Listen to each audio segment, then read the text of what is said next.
Don का इंतजार तो 11 मुल्कों की पुलिस कर रही है, लेकिन सोनिया, एक बात समझ लो, डॉन को पकड़ना मुश्किल ही नहीं, नामुमकिन है। वक्त जैसे ठहर गया है यहीं, हर तरफ एक अजब उदासी है, बेकरारी का ऐसा आलम है, जिस्म तन्हा है, रूह प्यासी है। आदर, आदाब, अभिनंदन, आभार। तो आज एक बार फिर से मैं इस कार्यक्रम में आप सब लोगों का स्वागत करता हूं और एक ऐसी शख्सियत को आपके सामने लेके आने वाला हूं जिनको पूरी दुनिया जानती है, पूरी दुनिया उनको मानती है। मैं उनके बारे में पहले कुछ बताना चाहता हूं। उनके पिताजी चाहते थे कि आप बैंक के एक बड़े अफसर बनकर नोट लोगों को गिनवाओ, लेकिन किस्मत में था कि शायरी लिखकर आप खुद नोट गिनोगे। तो ये बहुत अच्छी बात है और आज हमारे बीच में है समीर साहब। तो मैं आप लोगों को एक राज और खोलना चाहता हूं। समीर साहब ने BHU यूनिवर्सिटी से एमकॉम किया और एमकॉम करने के बाद वो बॉम्बे पहुंचे और शुरुआती दिनों में समीर साहब ने एक बैंक को ज्वाइन भी किया, उनको एक बैंक की कुर्सी मिल भी गई, लेकिन किस्मत को कुछ और ही मंजूर था। कहते हैं ना कि किस्मत बड़ी बलवान है, ये क्या जाने नादान। तो शीतला पांडे जब बनना चाहते थे समीर, तो रहा थी वही जिस पर चले थे कभी कबीर।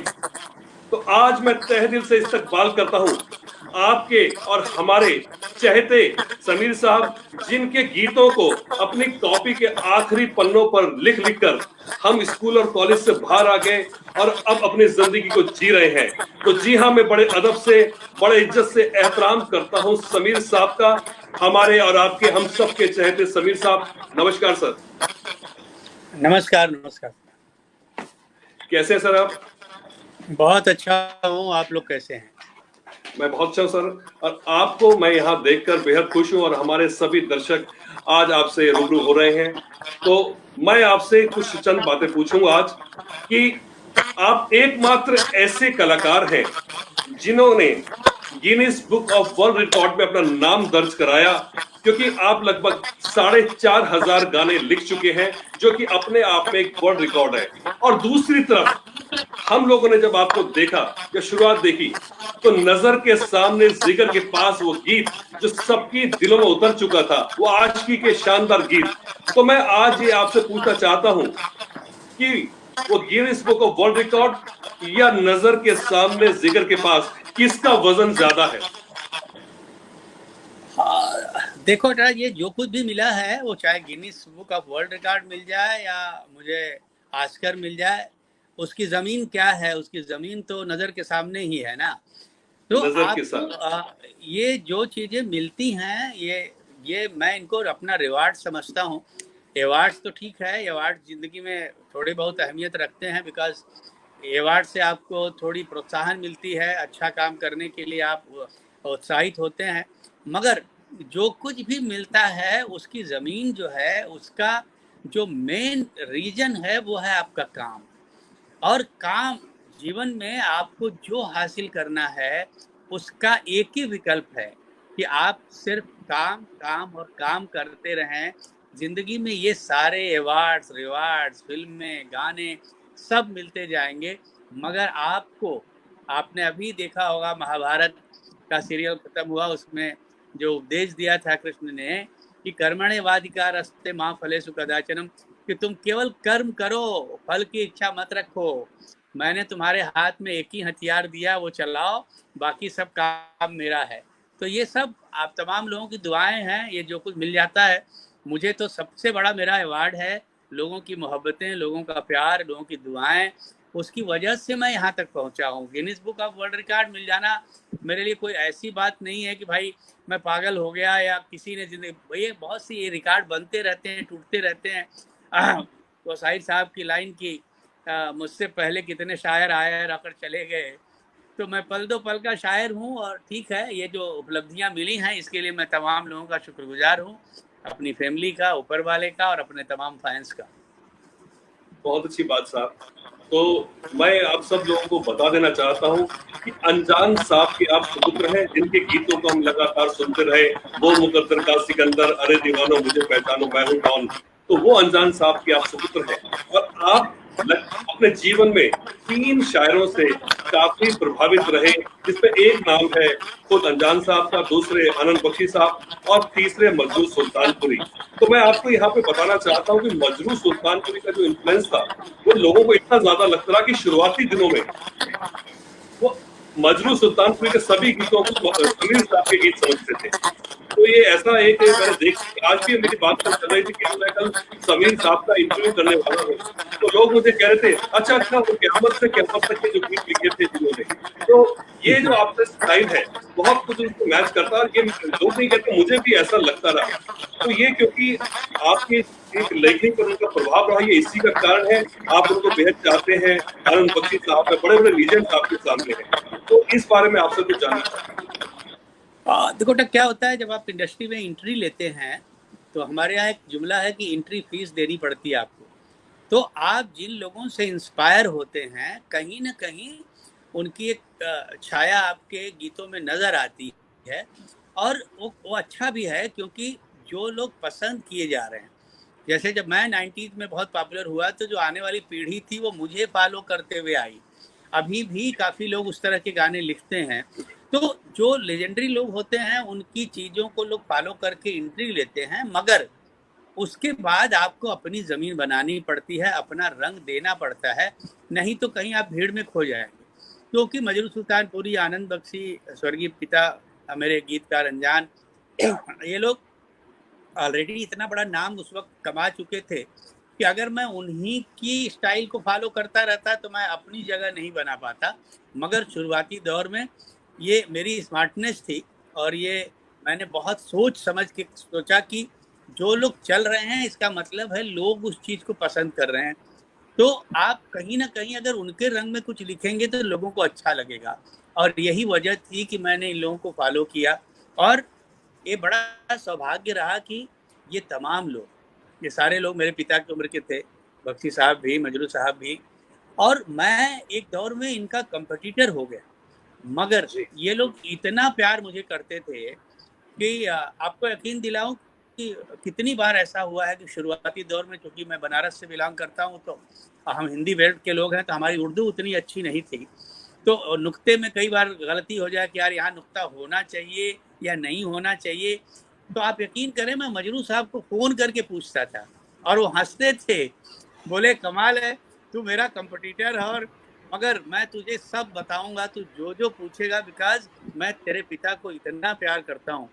मेरे फादर को लोग इंडस्ट्री में गार्डमैन बोलते थे कि वो इतने शरीफ और इतने अच्छे इंसान थे। तो उन्होंने कहा बेटा तेरे को जब जो पूछना मुझसे पूछा कर। बख्शी साहब जब मुझे मिलते थे मैं हमेशा उनसे कोई न कोई टिप लेता था। मैं पूछता रहता था कि अंकल मुखड़ा ऐसे लिखा जाता है, अंतरा ऐसे लिखा जाता है, ये गाना जब आपने लिखा तो इस थॉट को आपने कैसे आगे बढ़ाया। तो ये मेरे लिए it was blessing in disguise कि इन तमाम लोगों ने, वो अभिमन्यु वाली बात की कोख में ही सारे दरवाजे तोड़ने के फार्मूले उसने माँ की कोख में सीख लिए थे। तो कहीं ना कहीं इन लोगों के बताए हुए रास्ते, और मेरे पिता जिनको मैं अपना गुरु, दोस्त, पिता, फिलासफर सब मानता हूँ, उन्होंने मुझे ज़िंदगी की ऐसी हकीकत बताई कि मैं आज भी जो भी सफ़र में तय कर पाया हूँ उसकी एक ही वजह है इन तमाम लोगों का सानिध्य, इन तमाम लोगों की सोहबत। नहीं तो उस बैरियर में घुसना और उसको तोड़ के बाहर आना ये इम्पॉसिबल टास्क था। आप देखिए, आप एक बड़े गौर से देखिएगा कि 1980s में मेरी एंट्री हुई और तब से लेके अब तक ये तकरीबन 40 साल का सफ़र होने के लिए आया। एक भी ऐसा राइटर अभी तक, ये मैं बहुत दूर की बात आपसे कह रहा हूँ, एक भी ऐसा राइटर अभी तक नहीं आया जो यहाँ के आसपास कहीं पहुँचा। रीजन क्या है? रीजन एक ही है, लोग आ रहे हैं, जा रहे हैं। एक तो वक्त की कुछ वक्त के इम्तिहान कुछ ऐसे हैं कि लोगों के लिए उतना वक्त नहीं मिल रहा है। दूसरी बात यह है कि कहीं ना कहीं इस विधा को लोग बहुत आसान समझते हैं, इसको खिलवाड़ समझ के यहाँ आते हैं। उनको लगता है अरे यार ये तो ABCD लिखना या नज़र के सामने लिखना बड़ा आसान काम है। और यहाँ जब आते हैं और जब इस अंधेरे में कहीं भटकते हैं तब उनको समझ में आता है कि ये सबसे मुश्किल काम है। तो यही लोग थे जो मेरे रहनुमा बने, मेरे हमसफर बने, मेरे फिलासफर बने, मेरे गुरु बने। उनके गाइडलाइन को लेते हुए मैं यहाँ तक पहुँचा हूँ। तो ये बिल्कुल जायज़ था कि, और ये जो लोग सोचते हैं बिल्कुल जायज़ सोचते हैं कि हाँ, मैं मेरे राइटिंग में शुरुआती दौर में उन लोगों की छाया बहुत थी। जी सर, मैं एक बात आपसे पूछना चाहूंगा यहाँ पर कि जब आप वाराणसी से चले थे बॉम्बे की ओर, तो बॉम्बे पहुंच के पिताजी का क्या रुख रहा, कैसे स्वागत किया उन्होंने? पिताजी, जैसा आपने पढ़ा होगा, मेरे तो दुनिया भर की चीज़ें, ये सारी ऐसी कहानियां हैं जो मुझसे ज़्यादा लोग जानने लगे हैं कि पिताजी बिल्कुल शुरुआती दौर में इस बात के खिलाफ थे कि मैं यहाँ आऊँ। जैसा आपने भी कहा शुरू में कि वो चाहते थे कि मैं सीए बन जाऊँ, मैं बैंकर बन जाऊँ, कुछ बिजनेस कर लूँ, मगर होनी को कोई रोक नहीं सकता। मैंने खुद भी कभी नहीं सोचा था कि मुझे गीतकार बनना है, मगर मैं उसके बाद ये मानने लगा कि जो लिखा है वो होना है। आपको केवल अपने दिल की बात सुन के उन रास्तों की तरफ निकल पड़ना चाहिए और अपना काम पूरी शिद्दत से करना चाहिए। तो जब मैं आया तो शुरुआती दौर में मैं उनके पास नहीं था, मैं उनसे अलग था। मैंने तकरीबन 1 साल अपनी लड़ाई लड़ी और उसके बाद उनसे मिलना हुआ, और उसके बाद जब उन्होंने समझा मुझे, उनको लगा कि नहीं, ये बिल्कुल सोच के आया है, ये वापस नहीं जाएगा, तब उन्होंने भी अपना इरादा बदला और फिर उनका सानिध्य मिला और फिर उन्होंने सारे टिप मुझे दिए। और तकरीबन 1 साल तक उन्होंने जो मुझे ट्रेनिंग दी कि जो तुम आ रहे हो कविता लिख के और मुशायरा करके और वहाँ रेडियो स्टेशन पे गाना गा के, वो उसका कोई यहाँ लेना देना नहीं बेटा। ये विधा बिल्कुल अलग है, यहाँ की भाषा अलग है, यहाँ की टेक्निक अलग है। यहाँ कोई भी काम अपने लिए नहीं किया जाता। यहाँ हमेशा आप कहानी में होते हैं, एक किरदार में होते हैं, एक ट्यून में होते हैं, एक लोगों की पसंद में होते हैं। तो बहुत कुछ तुम्हें सीखना है। फिर उन्होंने सिखाया और उसके बाद मैं यहाँ तक पहुँचा। जी सर, बहुत अच्छी बात सर। मैं तेरी बाहों के झूले में पली बाबुल, जा रही हूँ छोड़ के तेरी गली बाबुल। ये एक लाइन है गाते हुए नुसरत साहब के साथ, क्या किस्सा रहा, थोड़ा बताइए आप। हाँ बेटा, जब कोई सिचुएशन आती है तो इंडस्ट्री में कोई ऐसा गाना नहीं है जो इससे पहले लिखा नहीं गया, क्योंकि इंडस्ट्री में गिन के 6 या 7 सिचुएशंस होती हैं। रोमांटिक गाना होगा, सैड गाना होगा, आइटम गाना होगा। तो अब जब आपको कोई उस तरह की सिमिलर सिचुएशन मिलती है तो एक बड़ा चैलेंज होता है, और ख़ास तौर से जब आपका नाम हो चुका होता है तो लोग देखते हैं कि अच्छा भाई, साहिर साहब ने तो लिखा था कि बाबुल की दुआएं लेती जा तुझको सुखी संसार मिले, अब समीर साहब क्या लिखे। मैं हमेशा इन चीज़ों को दूसरे नज़रिए से देखता हूँ। मैं कभी भी उस चैलेंज से बाहर निकल के मैं उस सिचुएशन को जीने लगता हूँ। मेरी भी 2 बेटियां हैं, और जब एक सिचुएशन मिली तो मैंने सोचा कि अगर मेरी बेटी की विदाई हो और मुझे मेरी बेटी के लिए गाना लिखना हो तो मैं क्या लिखूँ। इस पर बड़ी सारी सिटिंग्स हुई, बच्चन साहब भी आए, काफ़ी लोग आए, बहुत डिस्कशन हुआ, क्योंकि बड़ा चैलेंजिंग गाना था, बड़ा इमोशनल गाना था। तो सोचते सोचते मेरे जहन में ये बात आई कि नहीं यार, अगर मैं बेटी को कहीं ना कहीं एक खत से सिंबलाइज कर दूं, एक पत्र से करूं, और एक उसका जो दूसरा परिवार है उसको एक डाकिये की तरह कहूं कि वो आएगा और तुझे लेके जाएगा। और ये जो गाना आप बता रहे हो कि मैं तेरी बाहों के झूले में पली बाबुल, ये तो जब नुसरत फतेह अली खान साहब गा रहे थे ना, तो आपको यकीन दिलाऊं कि इस लाइन को कम से कम वो 2.5 घंटे तक गाते रहे, और वो बार बार लाइन गाएं और कट हो जाएगा। क्यों हो जाए? क्योंकि वो जब वो लाइन आती थी तो रोने लगते थे। अब हम लोग यहाँ तक परेशान हो गए कि मैं नदीम श्रवण जाके उनसे कहे कि खान साहब, हम लोग इसको कल रिकॉर्ड करते हैं। उन्होंने बोला बेटा, अगर ये आज रिकॉर्ड हुआ तो हुआ, नहीं फिर ये जिंदगी भर रिकॉर्ड नहीं हो सकता, क्योंकि ये जो मेरा मूड है, ये जो मेरा इमोशन है, ये दोबारा आएगा नहीं। एक बार बुखार आया, ठीक हुआ, फिर बुखार नहीं आएगा मुझे, तो होगा तो आज ही। और आप यकीन करो कि ये तकरीबन 3 घंटे के बाद बाई चांस वो एक लाइन, वो अंग्रेज रिकॉर्डिस्ट था, वो रिकॉर्ड कर रहा था, वो जैसे वो लाइन उन्होंने गाई उसको उन्होंने टेप कर, और मैंने ये इम्पैक्ट देखा कि उनका जो रोना था, क्या हम लोग जब लिखते वक्त जितने इमोशनल हुए थे, जब ये थिएटर में ये लाइन आती है तो पूरी ऑडियंस रोती है। तो मेरा कहना ये है कि देखो, जो इमोशन, जब आप जो काम जिस शिद्दत से, जिस दिल से करते हो, उसी काम का असर लोगों पे जाके पड़ता है। तो ये लाइन तो मेरी जिंदगी की एक इतनी अहम लाइन है कि जब भी ये लाइन आती है वो पूरा मंजर मेरे सामने घूम जाता है। जी सर, बहुत अच्छी बात सर। तो साहब आप थोड़ा सा बताइए कि ये चाहत से आशिकी तक की कहानी क्या रही? मन तो चाहत रही थी एक एल्बम।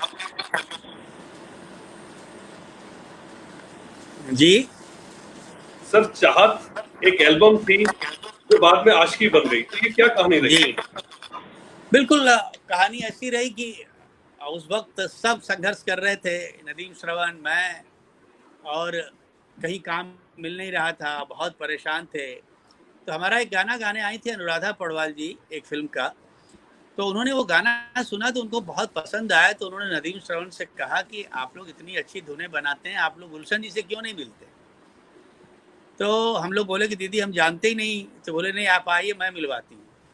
तो हम लोग जब वहाँ गए, उनसे मिले, तो उन्होंने कहा देखो भाई, हम फिल्म तो नहीं बना रहे हैं, हम प्राइवेट एल्बम बना रहे हैं, हम म्यूजिक बैंक बना रहे हैं। तो आप लोग हमारे लिए एक प्राइवेट एल्बम कीजिए, फिर अगर वो हमको बहुत अच्छा लगा तो हम उसका वीडियो बनाएंगे और उसको रिलीज करेंगे। खैर, वो सोच के और वो चाहत टाइटल भी उन्होंने ही दिया। उसके बाद हम लोगों ने पहला गाना रिकॉर्ड किया कि मैं दुनिया भुला दूंगा तेरी चाहत में। फिर उसके 4-5 गाने हुए। फिर उनका जो म्यूजिक बैंक था उसमें वो प्रोड्यूसरों को बुला बुला के गाने सुनाते थे कि अगर किसी प्रोड्यूसर को कोई गाना अच्छा लग जाए तो आपका एक गाना एक फिल्म में चला गया। तो इसके 3 गाने रिकॉर्ड हो चुके थे। महेश जी आए, उन्होंने सुना, तो उन्होंने कहा है कि अरे यार ये गाने किसने किए हैं? तो उन्होंने बोला सर वो नए म्यूजिक डायरेक्टर नदीम श्रवण। तो उन्होंने बोला कि मेरा दिल हो रहा है कि इन गानों पे मैं एक कहानी लिखूं और एक फिल्म बनाऊं। तो गुलशन जी बड़े एक्साइटेड हुए, बोले यार बड़ी अच्छी बात है, चलो। तो उन्होंने बोला कि मैं आपको उनको महेश जी ने बोला आप उनसे मुझे मिलवाइए। फिर हम लोग महेश जी के यहाँ गए और महेश जी ने बोला भाई देखो, तुम लोगों के गाने सुन के मैं एक फिल्म बना रहा हूँ जिसका टाइटल मैंने आशिकी रखी है।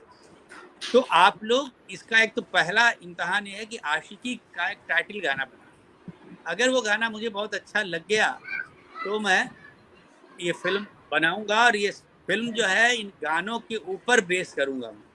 और फिर वो गाना हमने लिखा जो उनको बेहद पसंद आया और इस तरह से चाहत जो है वो आशिकी में बदल गई।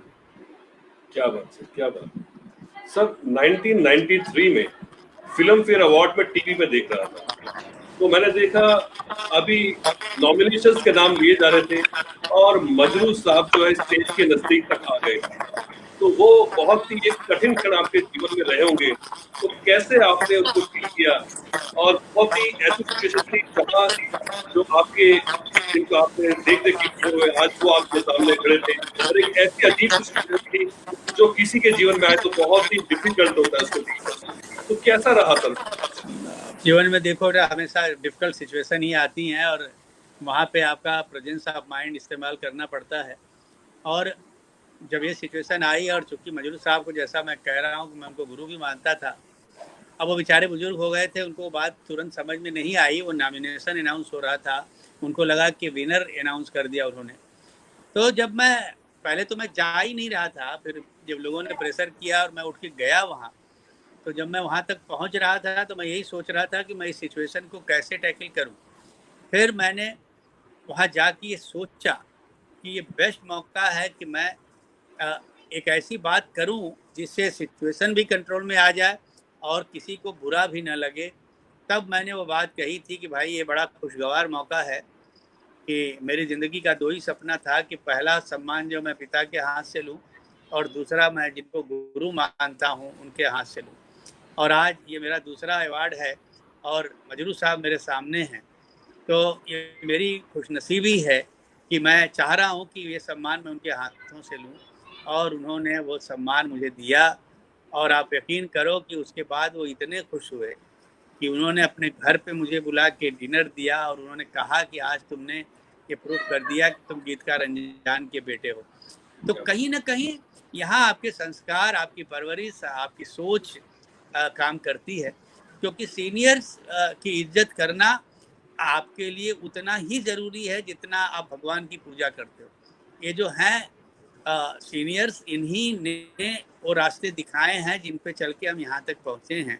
वरना तो ज़िंदगी में अगर आप सीनियर की रिस्पेक्ट नहीं करते, इसका मतलब है आप ये डिक्लेयर कर चुके हैं कि आप ज़िंदगी में कभी भी बहुत बड़ा काम कोई नहीं कर सकते। सर, मैंने एक गीत सुना आपका और बेहद असरदार तो सभी गीत हैं आपके, क्योंकि ऐसा गीत बना नहीं था कि किसी ने मेरे साथ गलत किया है। और तो ये बहुत अच्छी बात है, मैं आज इस ऊपर नाचूंगा भी और गाऊंगा भी। तो गीत बना तेरे इश्क में नाचेंगे, और उस गीत के बाद एक आदमी ने आपको फोन किया और पंजाबी में कुछ उल्टा सीधा बोलना शुरू किया। क्या वो मामला था? मामला यही था बेटा कि ये दूसरे मेरे गुरु आनंद बख्शी जिनके बारे में बात हो रही थी, मैं जब गाने लिखता रहता था तो मैं उनसे जब भी कोई फिल्म रिलीज हो, कोई गाना रिलीज हो, मैं उनसे हमेशा पूछता रहता था, क्योंकि मैंने उनका आशीर्वाद लिया था। मेरे पिता ने ही उनसे मिलवाया था और उन्होंने कहा था कि ये बेटा मेरा है बख्शी साहब, मगर ये मुरीद आपका है, और उन्होंने आशीर्वाद दिया भी था। तो जब वो गाना वो फ़ोन आया तो मैंने फ़ोन उठाया तो उन्होंने पंजाबी में कहा कि सुन। तो मैंने सोचा ये कौन बोल रहा है, तो पहले आवाज़ थोड़ी पहचानी हुई लगी। तो उन्होंने कहा कि मैं आनंद बख्शी बोल रहा हूँ। अरे मैं डर गया, मैं अरे अंकल बोलिए कैसे इतनी रात को फ़ोन किया आपने?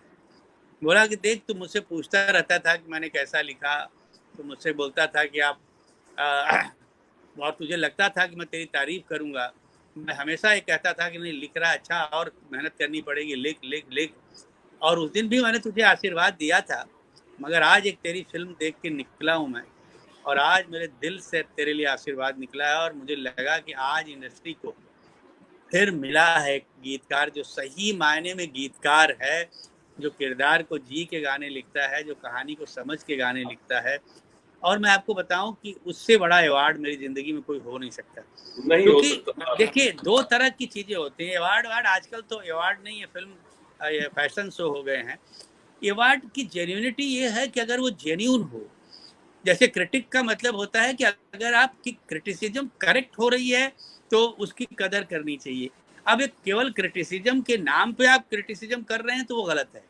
तो ये अवार्ड तो ठीक है, मिलते हैं लोग, जो लोग देते हैं किस लिए देते हैं, क्या देते हैं, उनकी अपनी एक क्राइटेरिया होती है। मगर सही अवार्ड ये है कि वो लोग जो काम जानते हैं, वो लोग जो शायरी समझते हैं, वो लोग जो एक मकाम हासिल कर चुके हैं, वो लोग जो सही मायने में आपके प्रशंसक हैं, और वो अगर आपकी तारीफ करते हैं या बुराई करते हैं तो वो सही मायने में सबसे बड़ा सम्मान। जी सर। तो मेरी जिंदगी में इससे बड़ा कोई सम्मान नहीं होगा कि आनंद बख्शी ने फोन करके मेरी तारीफ की। और ऐसा कुछ मैंने नहीं लिख दिया था, मगर ये उनकी महत्ता है, ये उनका बड़कपन है, ये उनकी ग्रेटनेस है कि उन्होंने, जबकि उस वक्त में उनका बहुत ज़बरदस्त कंपटीटर था, मगर ये जो बड़े लोग होते हैं ना, उनको पता है कि उनकी शख्सियत क्या है और वो क्या जानते हैं। जो काम जानने वाले हैं किसी कंपटीशन से या किसी से नहीं डरते, क्योंकि उनको मालूम है कि चलो तुम अच्छा लिखते हो तो मैं भी तुमसे कम नहीं। ऑलवेज पहले लोग चीज़ों को बहुत पॉजिटिवली लेते थे, अभी जो है चीज़ों को एनिमिटी के हिसाब से लेते हैं। पहले उसको बहुत हेल्दी वे में लोग लिया करते थे, इसीलिए इनकी बातों की बड़ी अहमियत होती थी। इनके ये जो भी चीज़ कहें इन पे गौर करने जैसा होता है। पर सर मैं आपको यहाँ पे एक बात कहना चाहूँगा, बात पहले जोड़ देता हूँ। मैं यहाँ पर आपकी बात को सहमत नहीं हूँ। आपने जो लिखा है वो फीलिंग कभी सुनी नहीं गई है, देखी नहीं गई है। तेरी तिजोरी का सोना नहीं, दिल है हमारा खिलौना नहीं, कैसे खरीदोगे बाजार में, बिकते नहीं हम बाजार। क्या बात है सर, क्या आपने लिखा था। इवन मैं आपको बताऊं, साथी फिल्म में आपने एक गीत लिखा था, जिंदगी की तलाश में हम मौत के कितने पास आ गए। बेहद करीब है मेरे वो गीत, और शायद वो गीत इतना, वो और आज की कैसेट इतनी ज्यादा मैंने सुनी, कम से कम 10 बार वो कैसेट हमने ली। और बेहद अच्छे गीत, आज भी कभी दिखे तो सबसे ज्यादा वही गीत सुनता हूँ, जिंदगी की तलाश में हम मौत के कितने पास आ गए। बेहद शानदार। सारी दुनिया एक तरफ, मैं कहता हूँ आज के गाने एक तरफ। आज की दिल है कि मानता नहीं, धड़कन, तेरे नाम, साथी, साजन, दिल, रंग रंग की एक ऐसी फिल्म थी जिसके गाने बेहद ज्यादा और संघर्ष, क्योंकि आपने बताया आपका बैकग्राउंड वाराणसी से है और आप जब लिख रहे थे पहली पहली बार बलिए दिल गया हार बलिए, क्या कमाल के वो गीत थे।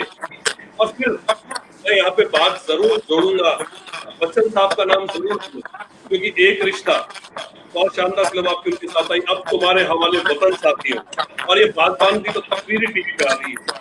तो बागबान जैसे गीत आपने जब लिखे तो मैं मानता हूँ बहुत बड़ी बात है वो, क्योंकि होली पे जो दो गीत हमेशा बजते हैं, एक तो फिल्म सिलसिला का गीत और दूसरा आपका लिखा हुआ गीत है होली खेले रघुवीरा अवध में होली खेले, क्या आपने लिखा था।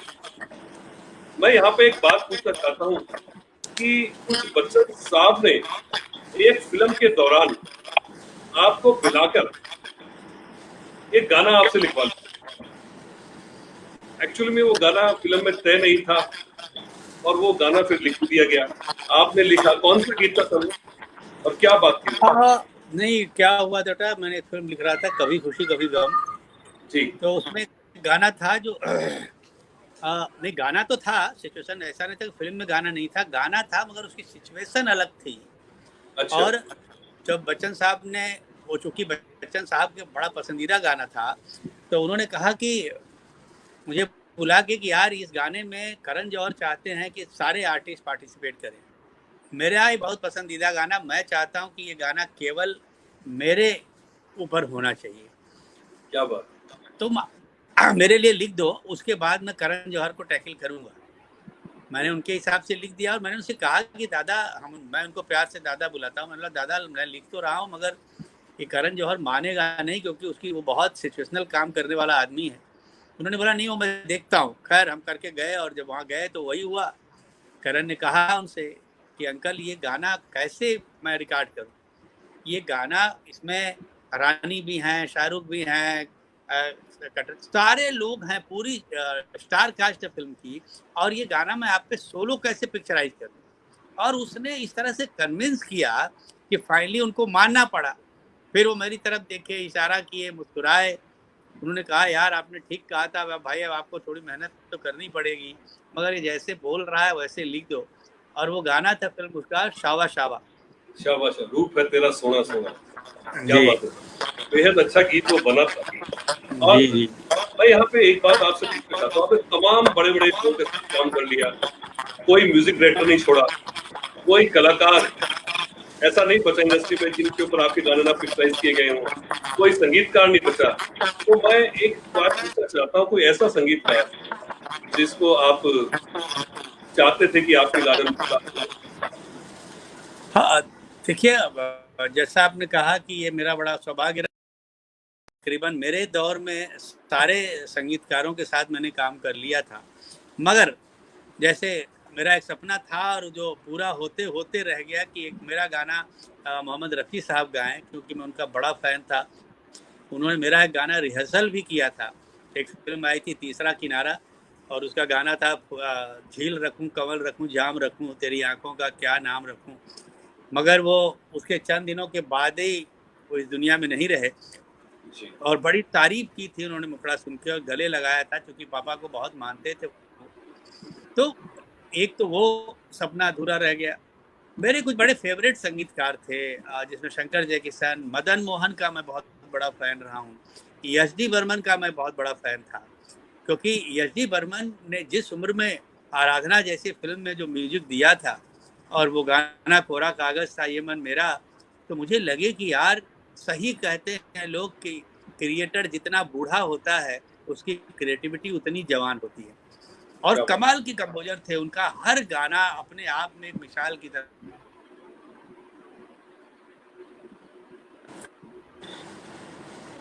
जी। उसके बाद हमारे मदन जी का हर गाना, कोई भी गाना मैं सुनता हूँ मुझे लगता है ये वो कंपोजर रहा है जिसने केवल सिचुएशन पे गाने नहीं बनाए हैं, सिचुएशन को जिया है, किरदार को जिया है। और मेरा लाइफ टाइम फेवरेट गाना जो उनका है, लग जा गले के फिर ये हंसी रात हो न हो। तो ये जब मैं गाना सुनता हूँ, और मैंने इस पे बहुत लोगों से बहुत सारी बातें भी की हैं कि देखो ये मुखड़ा ऐसा कोई इतनी बड़ी बात उन्होंने नहीं लिख दी थी कि भाई लग जा गले कि फिर ये हंसी रात हो न हो शायद अब इस जन्म में, मगर जो कंपोजिशन थी, जैसे मेरा ही गाना था नजर के सामने जिगर के पास कोई रहता है, इसकी जो कंपोजिशन थी, इसमें जो नदीम का काम था वो बहुत काबिलियत के साथ उन्होंने इसकी धुन बनाई थी।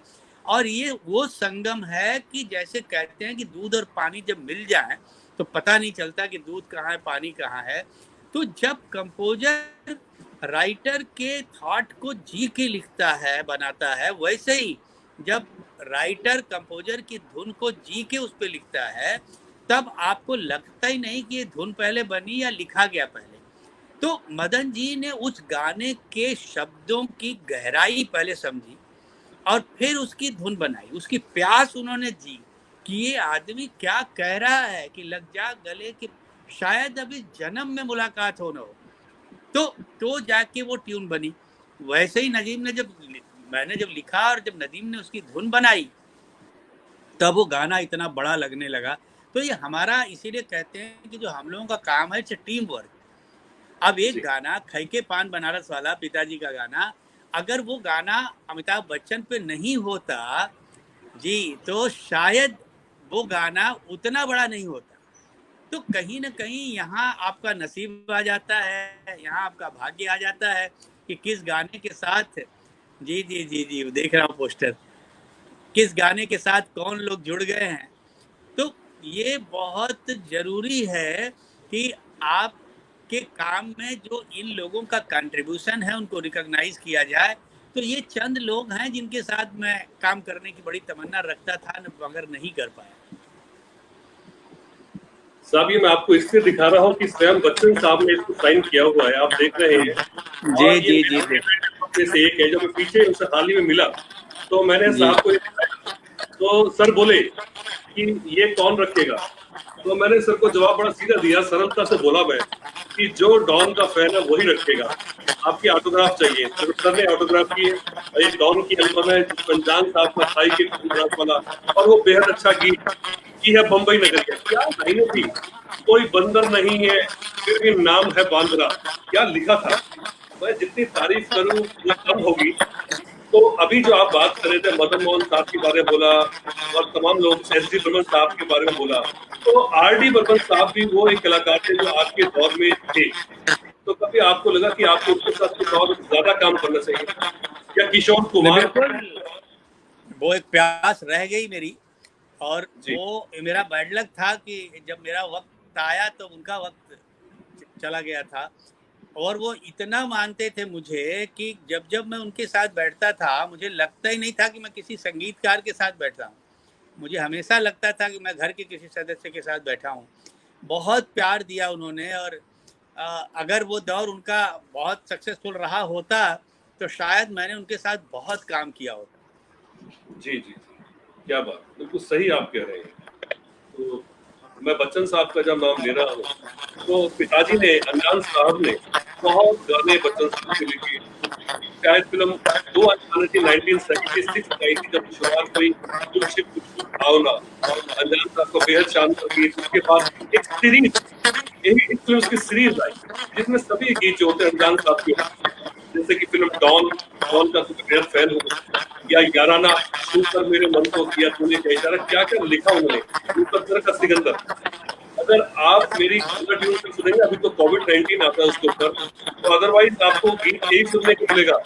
जिंदगी तो बेवफा है एक दिन ठुकराएगी, लावारिस है, 2 और 2 5 है, नमक हलाल है, शराबी है, महान है, क्या क्या गीत थे। और एक गीत मुझे बेहद याद आ रहा है उनका लिखा हुआ, ना जाने कैसे पल में बदल जाते हैं ये दुनिया के बड़े रिश्ते, या ऐसा समाना होता, लता जी की आवाज में। क्या क्या गीत लिखे, मैं जितने भी उनकी तारीफ करूं वो कम है। तो उनके गीतों में आपका सबसे पसंदीदा गीत कौन है? देखिए भैया, बहुत मुश्किल है क्योंकि मैं अपने पिता को गीतकार तो बहुत बड़ा मानता हूँ, उसके साथ वो एक बहुत बड़े कवि भी थे और एक बहुत बड़े फिलासफर थे।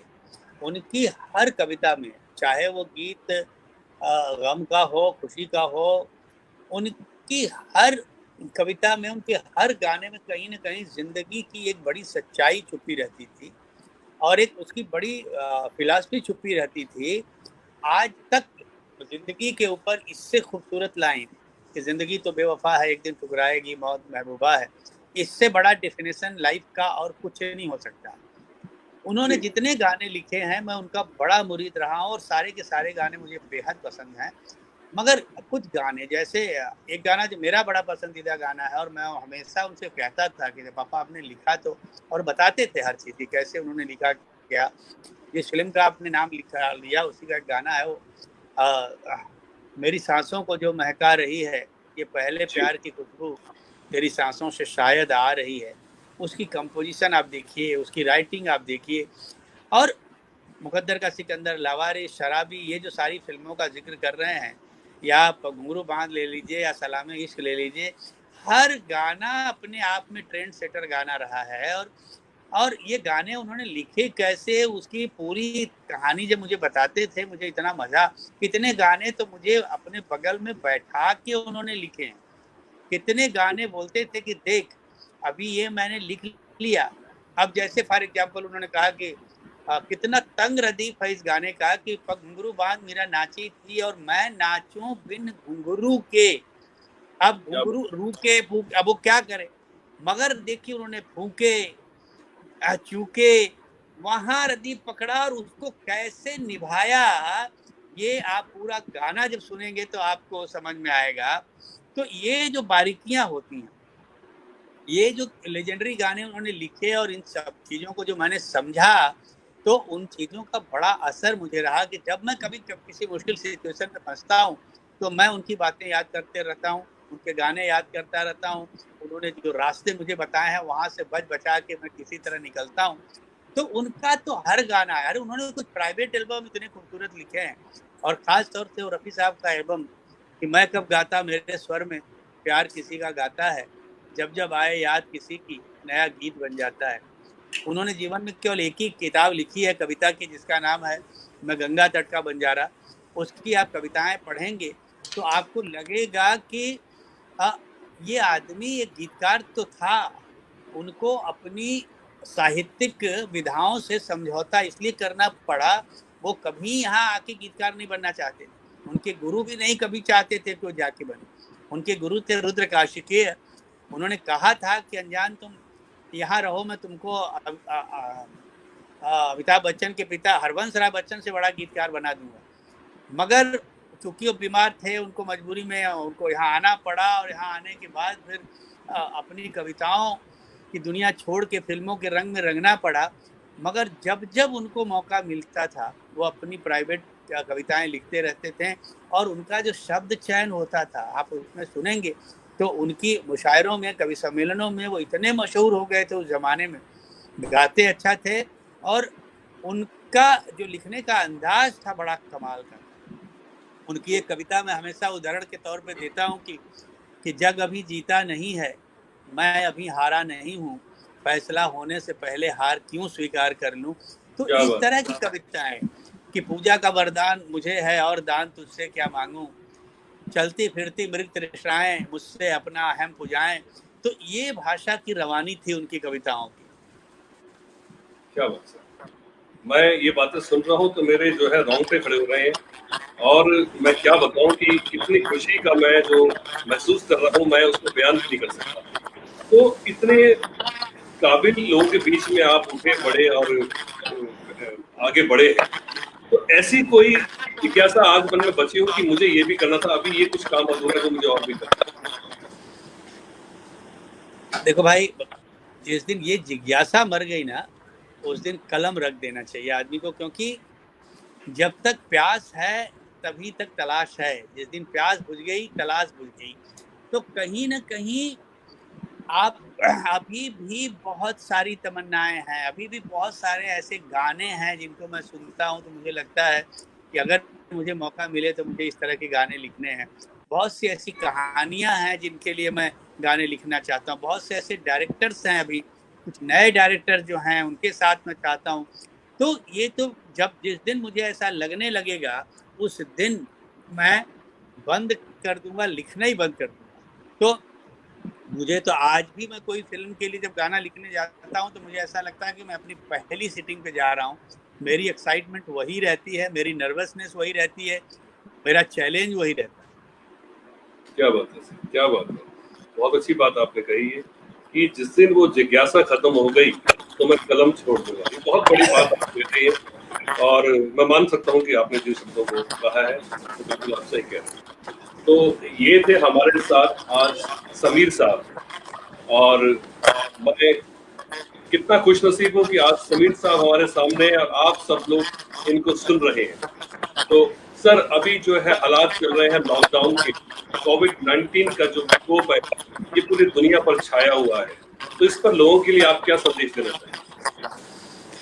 कि ये ऐसे महामारी, इस तरह की तकलीफें पहले भी आई हैं, आती रहेंगी। मैंने बहुत सारे गाने लिखे हैं लोगों के लिए। अभी हर्षित सक्सेना का एक गाना मेरा यूट्यूब पे आप जाके देखेंगे। मैंने सुखविंदर के लिए एक प्रेयर लिखी है। तो मैं उसमें कहना चाहता हूँ कि आप घबराओ मत।